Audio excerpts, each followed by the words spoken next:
या बातमीचे प्रायोजक आहेत हॉटेल रवी किरण प्युअर व्हेज, एकलहरे, तालुका आंबेगाव, जिल्हा पुणे।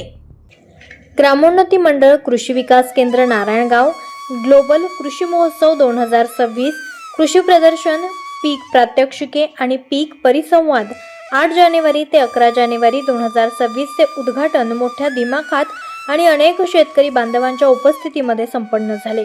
ग्रामोन्नती कृषी सन्मान 2026 पुरस्कार वितरण सोहळा आणि पुस्तक प्रकाशन सोहळ्याचं उद्घाटन गुरुवारी 8 जानेवारी रोजी सकाळी 11 वाजता संपन्न झालं।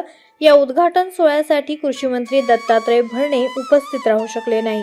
या कृषी प्रदर्शनाचे तसेच पीक प्रात्यक्षिक उद्घाटन कृषी आयुक्त सूरज मांढरे, आत्मा कृषी विभागाचे विनय आवटे, त्याचबरोबर अटारीचे शाकीर अली सय्यद, कृषी विभागाचे रफिक नायकवडी, ग्रामोन्नती मंडळाचे कार्याध्यक्ष कृषीभूषण अनिल तात्या मेहर, अध्यक्ष सुजित दादा खैरे, माजी गटनेत्या आशाताई बुचके यांच्या हस्ते करण्यात आलं आणि कृषी विभागाच्या विविध प्रशासकीय अधिकाऱ्यांच्या उपस्थितीमध्ये हे उद्घाटन संपन्न झालं। माजी आमदार अतुल बेनके, ग्रामोन्नती मंडळाचे कार्याध्यक्ष कृषीभूषण अनिल तात्या मेहर, अध्यक्ष सुजित खैरे, उपाध्यक्ष शशिकांत वाजगे, सौ मोनिका मेहर, डॉक्टर आनंद कुलकर्णी, प्रकाश पाटे, विघ्नहर साखर कारखान्याचे चेअरमॅन सत्यशील दादा शेरकर, व्हाईस चेअरमॅन अशोक घोलप, जुन्नर कृषी उत्पन्न बाजार समितीचे सभापती ॲडव्होकेट संजय काळे, भाजपाच्या आशाताई बुचके, माऊली शेठ खंडागळे, सरपंच विनायक भुजबळ, निवृत्ती शेठ काळे, उपसरपंच योगेश पाटे, कृषी विभागाचे विनयकुमार आवटे, कृषी आयुक्त सूरज मांढरे, कृषी विभागाचे रफिक नायकवडी, खेड सभापती विजयसिंह शिंदे, अटारीचे कृषी विभाग पुणे आत्माचे संचालक सुनील बोरकर, केविकेचे शास्त्रज्ञ राहुल घाडगे, त्याचबरोबर गणपतराव फुलवडे, तुषार थोरात, विकास दरेकर, प्रकाश भालेकर, संचालक संतोष नाना खैरे, देवेंद्र शेठ बनकर, अरविंद मेहर, रवींद्र पारगावकर, सोमजीभाई पटेल, तानाजी वारुळे, श्री आल्हाद शेठ खैरे, त्याचबरोबर रत्नदीप भारवीरकर, डॉक्टर संदीप डोळे, निलेश पाटील, देविदास भुजबळ, सुखदेव बनकर इत्यादी मान्यवर उपस्थित होते। यावेळेस उपस्थित सर्वच पाहुण्यांचा सत्कार करण्यात आला, तसेच सर्व सन्मानार्थी पुरस्कारार्थी यांचा देखील सत्कार करण्यात आला। चला तर आपण पाहणार आहोत या कार्यक्रमामध्ये माजी आमदार अतुल बेनके आणि अनिल तात्या मेहर यांनी काय मनोगत व्यक्त केला आहे। आपण लाखोंच्या संख्येनं या कृषी प्रदर्शनासाठी हजेरी लावावी आणि हेच निमंत्रण समजून ग्लोबल कृषी प्रदर्शनामध्ये आपला सहभाग नोंदवावा आणि आकर्षक बक्षिसे जिंकण्याची सुद्धा संधी मिळवावी, हेच निमंत्रण। साहेब, आम्ही आता विचार करून राहिलो, आता आपल्याला देशी वाहनाच्या बाबतीमध्ये उत्पादकता कशी वाढेल तर त्या दृष्टीने आपण काम करतोय। आणि बोरकर साहेबांना मी खास विनंती करतो की या ठिकाणी गेले 5 वर्ष आपण नैसर्गिक शेती किंवा सेंद्रिय शेतीचं काम करून राहिलो। त्याच्यामध्ये मला डिपार्टमेंटला विनंती करायची की आपण जशी स्टॅटिक लॅब सॉईलची देतो तसं पॅथोजन तपासण्याची लॅब जर आम्हाला मिळू शकले, NHMमधून आम्हाला स्टॅटिक लॅबला पैसे मिळालेले आहे। आणि स्पेक्ट्रम डिव्हाइस बरं का मांढरे साहेब, आम्ही स्वतः IITकडनं डेव्हलप करून घेऊन आपण स्वतः परचेस केलं, म्हणजे आपण स्वतः केलं आणि ICRनी त्याला मान्यता पण दिलेली आहे। की मगाशी आपण जी त्या स्टॉलवर चर्चा करत होतो ती आम्ही त्याला इन्स्टॉलमेंटनी पैसे देतो।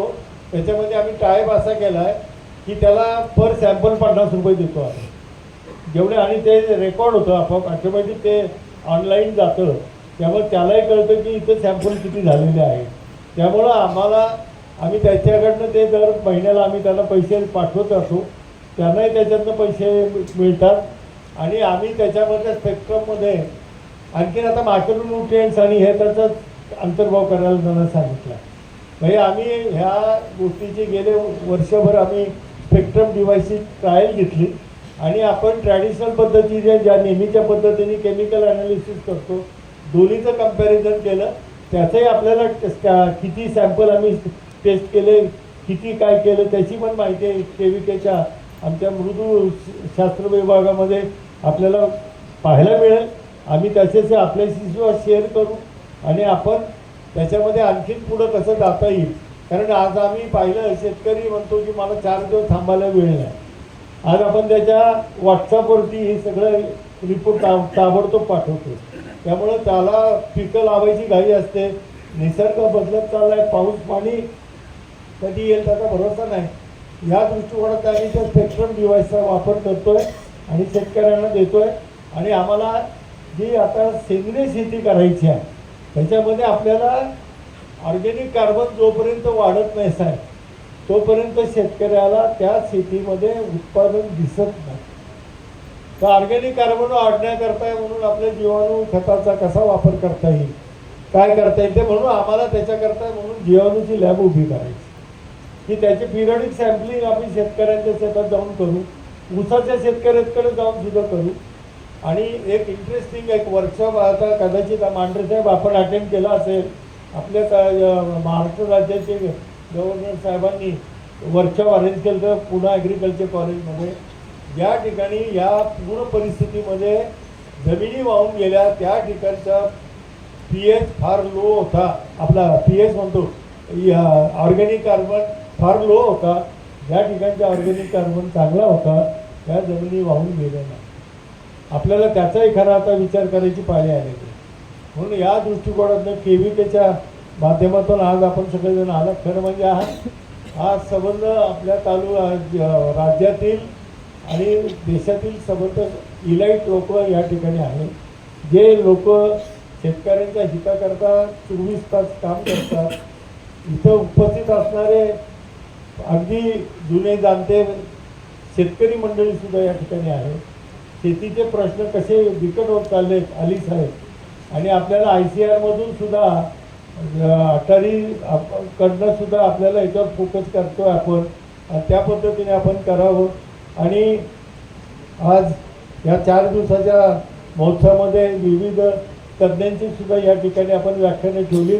त्याच्यामध्ये केळाच्या AIचं व्याख्यान स्वतंत्र ठेवलं आहे. ऊसाचं वरती AIचं व्याख्यान स्वतंत्र ठेवलेलं आहे.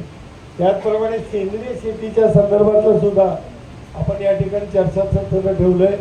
महिला वर्गांच्या विषयी त्यांच्याविषयी आपण एक चांगलं चर्चासत्र ठेवलं आहे. आणि या प्रदर्शनामध्ये जवळजवळ 300-350 स्टॉल्स आहेत साहेब. आणि या स्टॉलच्या माध्यमातून ज्या इनपुट डीलर्स आहेत म्हणजे ॲटोमायझेशनपासून मेकॅनायझेशन ते इनपुट डीलर्स म्हणजे सीड बी बियाणं खतं औषधं देणारे. आणि त्याचबरोबर काय आहे की ग्रामीण भागातील लोकांना नवीन प्रकारचं गृहोपयोगी काही वस्तू मिळू शकतात का ज्याची लो कॉस्ट आहे.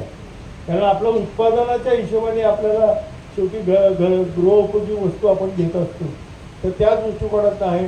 ट्रॅक्टरच्या बऱ्याच कंपन्या या ठिकाणी आहेत. आणि या सगळ्यांना एकत्रित करून ठेवून एक आपल्याला प्रदर्शनाच्या माध्यमातून या परिसरात येणारे जे शेतकरी आहेत व्हिजिटर्स ते डहाणू पालघरपासून साहेब येतात. डहाणू पालघर नंतर पलीकडचा पारनेर तालुका संगमनेर तालुका आहे. इकडं आपले 3 तालुके जुन्नर आंबेगाव खेड शिरूर तिथले येतात. नंतर वडगाव मावळ आणि मुळशी आणि भोरमधले पण शेतकरी येतात. आपल्या या परिसराला ग्लोबल हे नाव देण्याचं मूळ कारण ही शेतकऱ्यांची शेती आता आंतरराष्ट्रीय दर्जाचे उत्पादनं एवढी पुढे गेली पाहिजे. आज आपल्याला ग्लोबल मार्केटमध्ये आज आम्ही ऐकतोय की सोयाबीनला आपल्याला दर फार पडलेला आहे. आज सोयाबीन इम्पोर्ट होतो. मराठवाड्यामध्ये बीड वगैरे ह्या भागामध्ये सोयाबीन आहे व्यापाऱ्यांनी त्यांना आणलं. आपण त्यांना कॉम्पिट नाही करू शकत. आज आपल्याकडे 4200 आता तो काहीतरी 5000वरती बाजार गेला. ही सगळी परिस्थिती जर पाहता शेतीची आणि शेतकऱ्यांची अवस्था होते त्यांना नवीन टेक्नॉलॉजीमधून मार्केटिंग दिलं पाहिजे.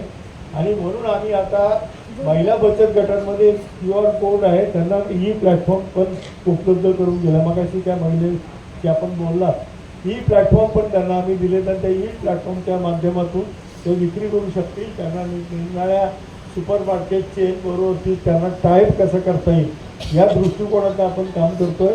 आणि आम्हाला आनंद वाटतो की अली साहेब असतील आमच्या अटारीचे किंवा आपण डायरेक्टर असतील आपण आयुक्त साहेब असाल हे सगळे लोक आम्हाला सपोर्ट करतात. इथं सत्यशील दादा आम्हाला सपोर्ट करतात. अशातही सपोर्ट करतायत. माऊलीचे खंडारा करतात. बाबूभाऊ पाटे जे सगळे समाजामध्ये काम करणारी सगळी माणसं आज आमच्या केविकेला अत्यंत सपोर्ट करतात. पत्रकार मित्र या ठिकाणी आहेत. आज आमचं छत्रपती शिवाजी महाराजांच्या भूमीमध्ये तुमचं पदार्पण झालं. म्हणजे तुमची नाळ आपल्या तालुक्याशी खूप पूर्वीपासून जोडलेलीच आहे. त्याचा उल्लेख ताईंनी केला. वल्लभशेठ बेनके साहेब माझे वडील जेव्हा आमदार होते तेव्हा तुम्ही जिल्हा परिषदेला CO म्हणून काम करत होते. आणि तुमचा जो प्रवास आहे हा मूळतः शेतकऱ्याचा केंद्रबिंदू मानून तुम्ही ग्रामीण भागातलं एक प्रशासकीय अधिकारी म्हणून उत्तम काम केलेलं आहे. आणि म्हणून आज प्रगतशील महाराष्ट्राच्या, शेतकऱ्यांचा महाराष्ट्राचा, छत्रपती शिवाजी महाराजांच्या महाराष्ट्राच्या कृषी खात्याच्या प्रधान सचिवपदी तुमची नियुक्ती होत आहे. याचा आम्हाला जुन्नरकरांना खूप मोठा आनंद आणि तुमच्याबद्दलचा अभिमानाचा आहे. आज उशीर बराच झाला आहे, मला याला उशीर झाला आहे त्याबद्दल दिलगिरी व्यक्त करतो. पण आवटे साहेबांचं अत्यंत सुंदर शेतीविषयी भाषण झाल्यानंतर आपलं भांडण साहेबांचं भाषण असायचं म्हणून मी अधिकचा वेळ घेणार नाही. पण कृषी विज्ञान केंद्र जे नारायणगाव आहे ते आदरणीय पवार साहेब, वळसे पाटील साहेब, आदरणीय वल्लभशेठ बेनके साहेब यांच्या मदतीने एक राज्यामध्ये नाही तर देशामध्ये जिल्ह्यातलं दुसरं कृषी विज्ञान केंद्र उभं राहणं ही पहिलीच आपल्या जुन्नर तालुक्याची गोष्टी आणि पुणे जिल्ह्याच्या दृष्टिकोनातून आपण अत्यंत घोषणा आहे. KVKचं काम खूप चांगलं आहे. KVKचं मार्गदर्शन घेऊन जे शेतकरी पुढे गेले त्यांना KVK नेमकी काय आहे हे सर्व माहीत असतं. ह्या तालुक्यातले अनेक शेतकरी उपक्रमशील आहे. महाराष्ट्रामध्ये पाहायला भेटणार नाही अशा प्रकारचे उपक्रमशील शेतकरी आपल्या तालुक्यामध्ये आहे. पण सर्वसामान्य सर्वसामान्य जो शेतकरी आहे तो जरा KVK पासून जरा थोडासा लांब आहे असं मला वाटतं. KVKने जरा ओपन त्याच्या विंग्स करून ते शेतकऱ्यांपर्यंत पोहोचून किंवा ते शेतकऱ्यांना आपल्यासारख्या आमच्यासारख्या राज्यकर्त्यांनी किंवा ज्या शेतकऱ्यांनी KVKचं मार्गदर्शन घेतलेलं आहे त्या शेतकऱ्यांपर्यंत जाऊन हे नवीन तंत्रज्ञान, नवीन कार्यपद्धती, नवीन आता एक छोटी गोष्ट म्हणजे मायक्रो ग्रीन्सचं जे कन्सेप्ट आणले आहेत किंवा अजून ज्या गोष्टी आहेत, नॅनो टेक्नॉलॉजी, फर्टिलायझेशन कसं करावं पाहिजे तो काय करतो, फॉलो करतो येतो प्रत्येक गोष्टीला. आणि जे फर्टिलायझरच्या कंपनी असेल त्यांचे जे कन्सल्टंट असतील त्याचा गायडन्स घेऊन तो सांगतो की यांनी असं केलं, असं झालं, मग तू पण असं कर. तर तसं ते नाही. आपण शेती करत असताना आपला मूळतः व्यवसाय आहे आणि जुन्नर तालुक्यात जर शेतीवर अवलंबून असेल तर तो नीट नेटकेपणाने केलाच पाहिजे आणि त्याची सुरुवात करायची. म्हणून गेल्या काही वर्षांपासून मी स्वतः वैयक्तिक शेतीमध्ये लक्ष घालून त्याच्यातून आपल्याला कसं पुढं नेता येईल याची माहिती घेतली. नाही तर प्रत्येक शेतकरी कधी शेवटी म्हणतो की या शेतीत काय दम नाही. अरे दम नाही तर एवढे लोक कसे काय पुढे जातात. पण शेतीत खरंच दम आहे, फक्त त्याला चांगले मार्गदर्शनाची गरज आहे. आणि KV हे अचूक सेंटर आहे की जिथं निस्वार्थीपणे आपल्याला चांगल्या प्रकारचं मार्गदर्शन मिळेल, ऑन फील्ड मार्गदर्शन मिळेल. त्यांचं मार्गदर्शन मी घेतलेलं आहे.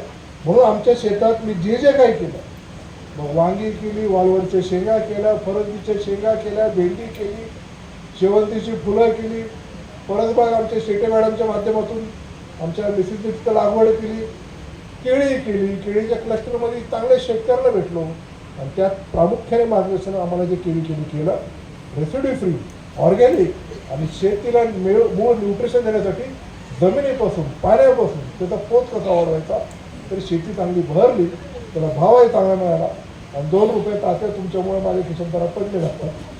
म्हणून KV. मुख्य संपादक आयुब शेख, तेज तुफान न्यूज, नारायणगाव.